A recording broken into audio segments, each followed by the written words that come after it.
Hello મિત્રો, આજે આપણે વાત કરશું વાયરલેસ નેટવર્કની. વાયરલેસ નેટવર્ક 1.9 ટોપિક છે. પહેલા યુનિટનો છેલ્લો ટોપિક એડહોક વાયરલેસ નેટવર્ક. હવે એડહોક વાયરલેસ નેટવર્ક અને સેન્સર નેટવર્ક જે છે એના વિશે આપણે આ યુનિટમાં ભણવાનું છે. પહેલા યુનિટમાં 20% વેઇટેજ છે, મેં પહેલા જ કીધેલું છે.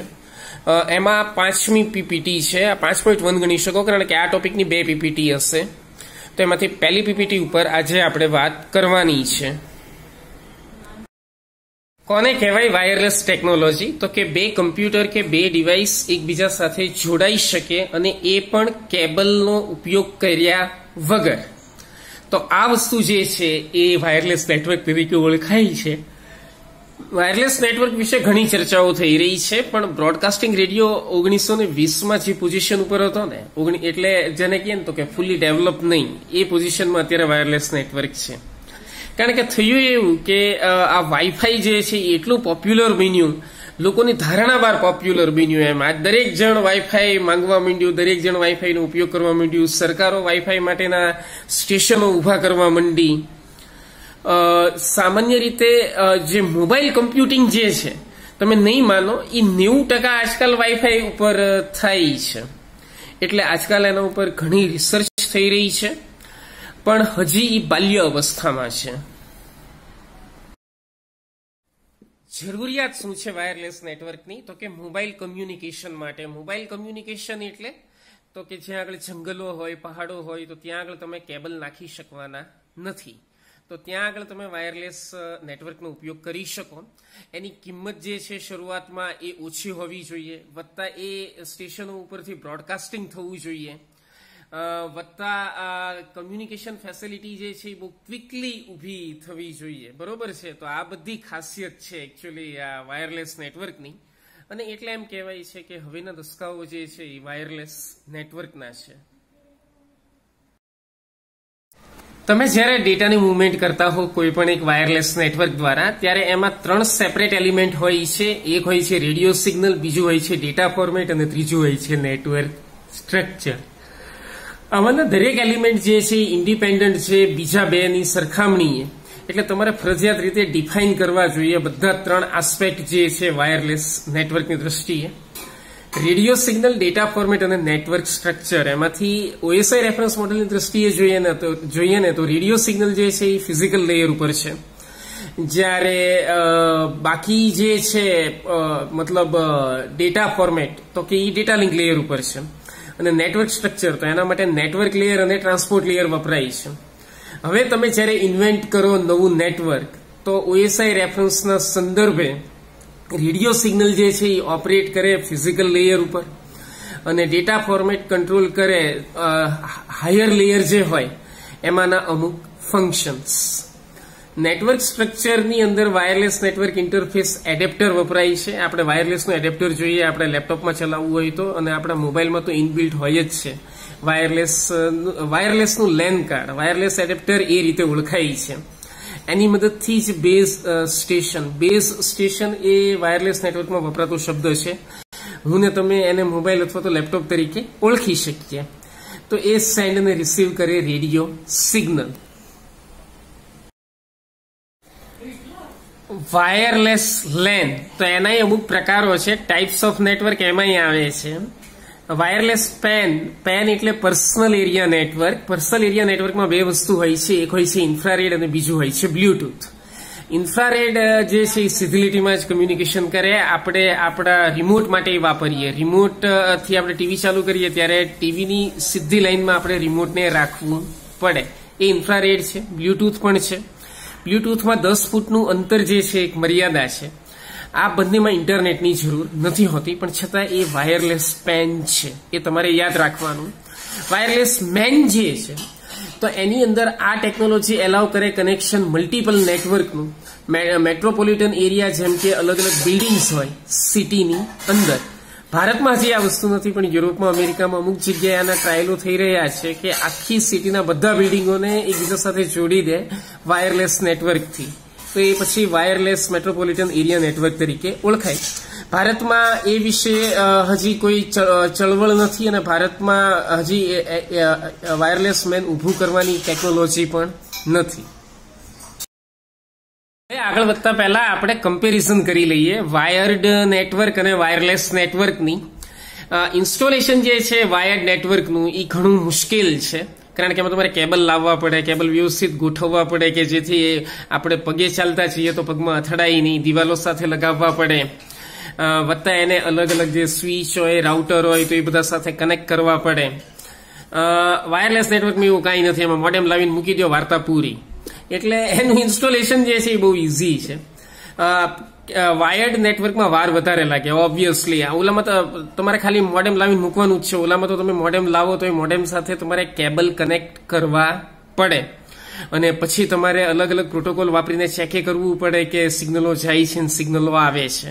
ટેલનેટ એક પ્રખ્યાત પ્રોટોકોલ છે. 5મા સેમમાં તમે યુનિક્સમાં એ વસ્તુ ભણવાના છો કે વાયર્ડ નેટવર્ક ઉપર કનેક્ટિવિટી ચેક કરવા માટે એ વપરાય છે. જયારે વાયરલેસમાં તો એવું કંઈ નથી. મતલબ ત્યાં તો કનેક્ટિવિટી ન મળતી હોય તો એ મોટે ભાગે મોડેમમાં જ પ્રોબ્લેમ હોય અથવા તો તમારા ડિવાઇસમાં પ્રોબ્લેમ હોય, ત્રીજી જગ્યાએ પ્રોબ્લેમ હોવાનો નથી. જયારે વાયર્ડ નેટવર્કમાં પૂરી શક્યતા કે કનેક્ટિવિટી ન મળતી હોય તો સર્વર અથવા તો તમારી સિસ્ટમ સિવાય ત્રીજી જગ્યાએ કોઈ પ્રોબ્લેમ હોઈ શકે. રિલાયબિલિટી વાયર્ડ નેટવર્કમાં ખૂબ વધારે છે. 100 Mbps આજકાલ સ્પીડ હોય છે અને આજકાલ તો 1000 Mbps ની સ્પીડ વાળા વાયર્ડ નેટવર્ક પણ હોય છે. વાયરલેસ નેટવર્ક જે છે એમાં 54 Mbps ની સ્પીડ હોય છે. રિલાયબિલિટી રિઝનેબલી હાઈ, સ્પીડ 54 Mbps, પણ છતાંય વાપરવાની જે એઝ મતલબ સરળતા, વાપરવાની જે સરળતા છે એને કારણે આજકાલ બધા વાયરલેસ ટેકનોલોજી વાપરી રહ્યા છે. જો ને આપણી કોલેજમાં વાઈફાઈના મોડેમ લાગી ગયા છે અને તમારામાંથી દરેક જણ લગભગ કોલેજના ઇન્ટરનેટનો થોડો ઘણો ઉપયોગ તો કરતા હશે જ. હવે આપણે ફાયદાઓ જોઈએ વાયરલેસ નેટવર્કના. પહેલો ફાયદો તો છે સ્પીડ. મતલબ સ્પીડ જે છે એ સારી. આ 54 Mbps 128 Mbps નવી પેઢીને બહુ ગમે એટલી સ્પીડ. આપણે તો વોટ્સએપ ઉપર મેસેજ જવા જોઈએ અને થોડા ઘણા વિડીયો જોવા જોઈએ, થોડી ઘણી ગેમ રમાવી જોઈએ, એટલે આટલી સ્પીડ પૂરતી છે. મતલબ એટલે એને એડવાન્ટેજીસમાં મૂકેલું છે. નહીંતર હકીકતમાં આ વસ્તુ ગેરફાયદો છે વાયરલેસ નેટવર્કનો. પણ અમારે શિક્ષકોએ સમય સાથે બદલાવવું પડે એટલે મેં સ્પીડ જે છે એને ફાયદામાં મૂકી દીધું વાયરલેસ નેટવર્કના. કોસ્ટ તો કે કોસ્ટ જે છે એ ઓછી હોય છે, એ હકીકતમાં એનો ફાયદો છે. કારણ કે તમે વાયર્ડ નેટવર્ક જે છે એ ઊભું કરો અને વાયરલેસ નેટવર્ક ઊભું કરો તો કિંમતમાં લગભગ 75% તફાવત આવે છે. સેન્ટ્રલાઇઝ સોફ્ટવેર મેનેજમેન્ટ, મોડેમ જ સેન્ટ્રલ ડિવાઇસ હોય એટલે ઈ મોડેમ જેટલા કનેક્ટ થયા હોય બધા સેન્ટ્રલી મેનેજ થઈ શકે. રિસોર્સનું શેરિંગ થાય, ઇલેક્ટ્રોનિક મેલ થાય, ફ્લેક્સિબલ એક્સેસ મળે, વર્ક ગ્રુપ કમ્પ્યુટિંગ થાય. પબજી તમારામાંથી મોટા ભાગના રમેલા હશે તો એ બધું જે છે એ વાયરલેસ નેટવર્કની મદદથી થઈ શકે. ગેરફાયદાઓ જોઈએ વાયરલેસ નેટવર્કના. પહેલો ગેરફાયદો છે સર્વર ફોલ્ટ આવે એટલે કે મોડેમ ઉપર ફોલ્ટ આવે એટલે એની અંદર જોડાયેલા બધા ડિવાઇસ કામ કરતા બંધ થઈ જાય, નેટવર્કની અંદર કામ કરતા બંધ થઈ જાય. નેટવર્ક ફોલ્ટ જે છે એને કારણે ડેટા લોસ પણ થઈ શકે. નેટવર્ક ફોલ્ટ જે છે એને કારણે અમુક રિસોર્સિસનો પણ લોસ થઈ શકે અને યુઝરનું કામ ટોટલી નેટવર્ક ઉપર ડિપેન્ડન્ટ હોય.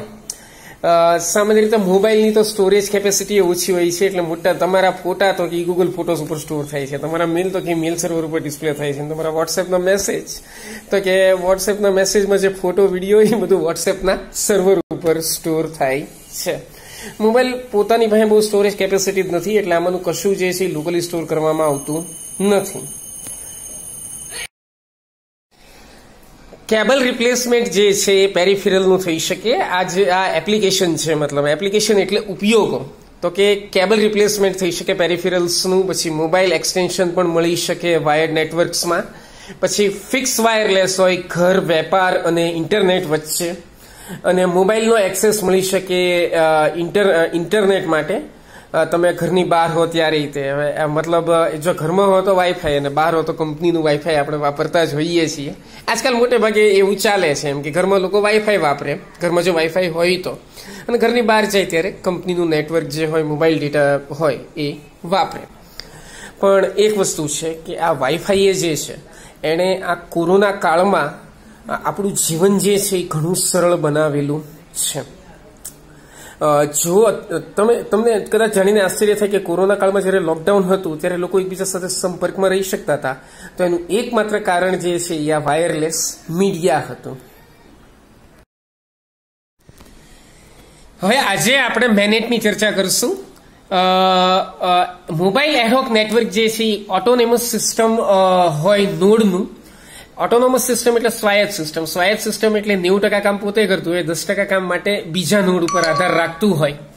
અહીંયા કોઈ ઇન્ફ્રાસ્ટ્રક્ચર અસ્તિત્વમાં નથી હોતું, કોઈ સેન્ટ્રલાઇઝ નોડ નથી હોતો. આ તમારું વાઈફાઈ વાળું નેટવર્ક નથી. આ વસ્તુ યાદ રાખજો. આ મેનેટ જે છે કઈ રીતે અસ્તિત્વમાં આવે તો કે 4-5 જણા બ્લૂટૂથ થી જોડાય, 2-3 જણા જેન્ડર થી જોડાઈ શકે છે આજકાલ. તો એ 4-5 જણા જો જેન્ડર થી જોડાય અથવા બ્લૂટૂથ થી જોડાય ને તો એ વસ્તુ જે છે એ મેનેટ છે, એટલે કે મોબાઈલ એડહોક નેટવર્ક. અને એક વસ્તુ યાદ રાખવા જેવી છે, અહીંયા ઇન્ટરનેટ ક્યાંય નથી. ઇન્ટરનેટ આપણને ગમે કે ન ગમે પણ એક મોટો ધંધો છે આ દુનિયામાં. તમે ડેટા વાપરીએ છીએ, રોજ એના રોકડા રૂપિયા ચૂકવીએ છીએ. નેટવર્કની વાયરલેસ ટોપોલોજી જે છે એ ડાયનેમિકલી ચેન્જ થાય મેનેટની અંદર, કારણ કે કોઈ પણ નોડ ફ્રી હોય એક જગ્યાએથી બીજી જગ્યાએ જવા માટે, અને દરેક પાસે એક લિમિટેડ ટ્રાન્સમિટિંગ પાવર હોય છે. ઇન્ફોર્મેશન જે છે એ ટ્રાન્સમિટ થાય સ્ટોર અને ફોરવર્ડ મેનરમાં, અને મલ્ટી હોપ રાઉટિંગનો ઉપયોગ થાય. શું કામ આની ચર્ચા કરવી પડે છે? કારણ કે આજકાલ આઈઓટીની બહુ ચર્ચા છે. આઈઓટીમાં ઠેર ઠેર સેન્સર વાપરવાની વાત થઈ છે. આજકાલ એક ઈ હોમની વાત થાય છે. મતલબ તમારા ઘરે ફ્રીજ ચાલુ રહી ગયું હોય, વોશિંગ મશીન ચાલુ રહી ગયું હોય તો તમને ખબર પડી જાય, એમ તમે બહાર ઓફિસમાં બેઠા હો તોય તે.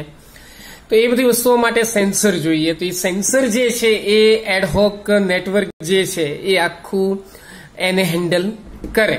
આપણે જસ્ટ બ્રીફમાં એની ઇન્ટ્રોડક્શન અહીંયા લેવાની છે.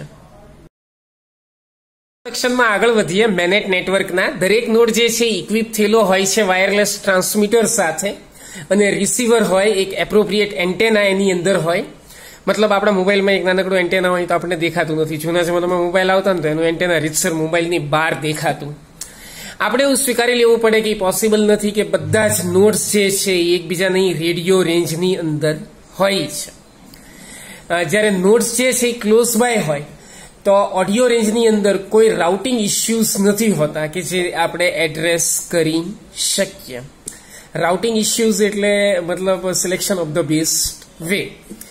દરેક નોડ જે છે એ રાઉટિંગ કરે બીજા નોડ સુધી ઇન્ફોર્મેશન પહોંચાડવા માટે કે ભાઈ કયો રસ્તો સૌથી વધારે સારો છે એ નોડ સુધી પહોંચવા માટે. એક given point of time in time, એક ચોક્કસ સમયે વાયરલેસ કનેક્ટિવિટી જે છે એ એક રેન્ડમ સ્વરૂપમાં હોય છે, અને મલ્ટી હોપ ગ્રાફ જે છે અસ્તિત્વમાં હોય છે નોડની વચ્ચે. આ રીતનો એક ગ્રાફ આપણે આગળ સ્લાઇડમાં જોઈએ. દ્વારા સમજીએ કે મેનેટ આપણે કોને કહી શકીએ તો કે 6 કે 7 મોબાઈલ અથવા તો સેન્સર એકબીજા સાથે જોડાયેલા હોય. અહીંયા મોબાઈલ અથવા તો સેન્સર ફ્રી હોય, મતલબ કોઈ પણ સેન્સર જે છે એ ગમે ત્યારે લોજિકલી બહાર થઈ શકે કોઈ પણ મેનેટની, અને કોઈ પણ મોબાઈલ તો કાયમ મૂવિંગ જ હોય છે. પણ મુખ્યત્વે અહીંયા સિમેટ્રિક લિંક અને એસિમેટ્રિક લિંક જે છે એ સમજી લઈએ. સિમેટ્રિક લિંક એટલે શું? તો કે એક ડિવાઇસ જે છે એ બીજી ડિવાઇસ સાથે જોડાયેલું હોય, અને એસિમેટ્રિક લિંક એટલે શું? તો કે એક ડિવાઇસ એક સાથે ઘણી બધી ડિવાઇસ સાથે જોડાયેલું હોય. ધારો કે આ ફિગરમાં MS4 જે છે તો MS5 સાથે પણ જોડાયેલું છે, 6 સાથે પણ જોડાયેલું છે, અને 7 એટલે કે 7 સાથે પણ જોડાયેલું છે. તો આ ત્રણેય લિંક જે છે, આ ત્રણેય લિંક એસિમેટ્રિક લિંક તરીકે ઓળખાય. પણ MS3 અને MS1 તો એ બે વચ્ચે એક જ લિંક છે, તો એ સિમેટ્રિક લિંક તરીકે ઓળખાય. પણ મલ્ટિપલ લિંક હોય તો એ એસિમેટ્રિક લિંક તરીકે આપણે ઓળખી શકીએ. હવે આપણે એડહોક નેટવર્કિંગના ફાયદાઓ જોઈએ. પહેલો ફાયદો જે છે એડહોક નેટવર્કનો એ એબિલિટી છે કે તમે ફાઇલ શેર કરી શકો. તમારે એક્ટિવ નેટવર્ક કનેક્શનમાં જોડાયા વગર જેન્ડર આપણે જેન્ડરથી એકબીજાને ફાઇલ મોકલીએ તો એની માટે આપણે ઇન્ટરનેટની જરૂર નથી પડતી. એડહોક નેટવર્ક જે છે એ યુઝફુલ હશે if the plan is two transfer files between multiple devices together. મતલબ મને તમને બધાને ખબર છે કે જેન્ડરથી મારે એકારે 4 જણને ફાઇલ મોકલવી હોય તો હું મોકલી શકું છું. એટલે મલ્ટિપલ સેન્ડિંગ એકારે થઈ શકે. આપણે ક્રિએટ કરી શકીએ એડહોક નેટવર્ક વર્ચ્યુઅલી કોઈ પણ એન્વાયરમેન્ટમાં. મતલબ તમે દાદર આગળ ઉભા રહ્યો, તમે રૂમ વચ્ચે ઉભા રહ્યો, તમે ઉપર અગાસીમાં જઈને ઉભા રહ્યો, તો તમે ગમે ત્યાં એક વર્ચ્યુઅલ નેટવર્ક જે છે એ ઊભું કરી શકશો. કંપનીઝ, બિઝનેસીસ અથવા તો જનરલ ઘરના કોઈ કામ માટે પણ એનો ઉપયોગ થઈ શકે. કોઈ એક્સ્ટ્રા હાર્ડવેરની જરૂર નથી એને ઊભું કરવા માટે, અને એ બહુ સરળતાથી વાપરી શકાય છે. અને બિઝનેસમાં કોસ્ટ કટિંગ કરી શકે, મતલબ કોસ્ટ કટિંગ એક રીતે પ્રોફિટમાં વધારો કરે, તો મોટે ભાગે કોસ્ટ જે છે એ ઘટી જાય છે. એટલે મોટે ભાગે બિઝનેસ પર્પઝને કારણે જ આ બધી વસ્તુઓ અત્યારે માર્કેટમાં વપરાય છે. ઝૂમને કોણ ઓળખતું હતું, પણ આ કોરોના આવ્યું એટલે ઝૂમ રાતોરાત ફેમસ થઈ ગયું, અનસેફ ડિક્લેર થઈ ગયો. હવે આજકાલ go to meeting, conference call ઘણું બધું ચર્ચામાં છે. આપણે મુખ્યત્વે એક વસ્તુ સમજવાની કે આ બધા તો ઇન્ટરનેટ ઉપર ચાલે છે, ઝૂમ, ગો ટુ મીટિંગ, પણ જેન્ડરથી અથવા તો બ્લૂટૂથથી જે આપણે નેટવર્ક ક્રિએટ કરીએ મેનેટ તરીકે ઓળખાય છે. અને આજે નહીં તો કાલે આ નેટવર્કની પોપ્યુલારિટી વધશે. શું કામ? કારણ કે ઇન્ટરનેટ, મેં તમને કીધું એમ, ધંધો છે. એટલે તમે જોજો 1-2 વર્ષમાં જીઓવાળાએ તે ઇન્ટરનેટની કિંમત વધારી દેશે. એટલે ધીરે ધીરે, આજે નહીં તો કાલે, પણ ધીરે ધીરે લોકો આ પ્રકારના જે નેટવર્ક છે, મતલબ જે ઇન્ફ્રારેડ કે બ્લૂટૂથથી ક્રિએટ થાય કે જેન્ડરથી જે શેરિંગ થાય, તો એનો વધારે ને વધારે ઉપયોગ થશે. હવે આપણે ગેરફાયદાઓ જોઈએ એડહોક નેટવર્કના. પહેલો ગેરફાયદો છે સ્ટાર્ટર માટે કનેક્શન સ્પીડ જે છે એ 11 Mbps ની હોય. હવે આપણે વાઈફાઈમાં 54 Mbps ની સ્પીડ મળે છે, તો એની સરખામણીએ થોડીક ઓછી સ્પીડ હોય છે. અને એકચ્યુઅલી વાયર્ડ કનેક્શનમાં તો 128 Mbps ની સ્પીડ મિનિમમ હોય છે. એટલે સૌથી ઓછી સ્પીડ જે છે એ મેનેટની અંદર હોય છે. સિગ્નલ સ્ટ્રેન્થ આપણે માપી નથી શકતા, કારણ કે એકચ્યુઅલી ઈ નેટવર્ક જે છે ને ખાલી થોડા સમય માટે અસ્તિત્વમાં આવે, જ્યાં સુધી તમારે કંઈ ફાઇલ ટ્રાન્સફર કરવી હોય તો કોઈ મિકેનિઝમ જ નથી ત્યાં આગળ સિગ્નલ જે છે કેટલા મજબૂત છે એ માપવાનું, કારણ કે વધારે સમય અસ્તિત્વમાં નથી રહેવાનું. કેમ? કારણ કે એડહોક નેટવર્ક છે. મોસ્ટ સિગ્નિફિકન્ટ ફેક્ટર જે છે એ સિક્યોરિટી નથી. વાઈફાઈમાં સિક્યોરિટી છે, વાયર્ડ નેટવર્કમાં પણ સિક્યોરિટી છે, વાઈફાઈમાં પાસવર્ડ હોય, પણ તમે ઇન્ફ્રારેડથી કોઈ સાથે જોડાવો અથવા બ્લૂટૂથથી કોઈ સાથે જોડાવો તો ત્યાં આગળ કોઈ પાસવર્ડ નથી હોતો. જો કે હાલમાં જેન્ડર એક ફીચર ઉમેરેલું છે. હવે ધારો કે મારે જેન્ડરથી એક ફાઇલ જે છે એ બીજાને મોકલવી હોય તો મારે QR કોડ જે છે એ સ્કેન કરાવવો પડે. એટલે આજકાલ નવા સિક્યોરિટી ફીચર આવી રહ્યા છે આ ઇન્ફ્રારેડ અને બ્લૂટૂથ નેટવર્કમાં પણ.